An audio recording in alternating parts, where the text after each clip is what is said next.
మన జీవితం ఎలాంటిదంటే ఈ లోకంలో కొంతసేపు కనబడి అంతలోనే మాయమయ్యే మన జీవితంలో ఎన్నో కష్టాలు, ఎన్నో శ్రమలు, ఎన్నో ఇరుకులు, ఎన్నో ఇబ్బందులు చూస్తూ ఉంటాం.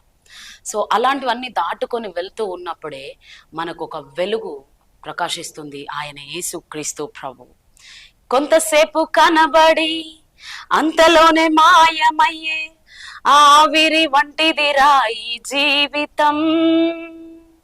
లోకాన కాదేది శాశ్వతం.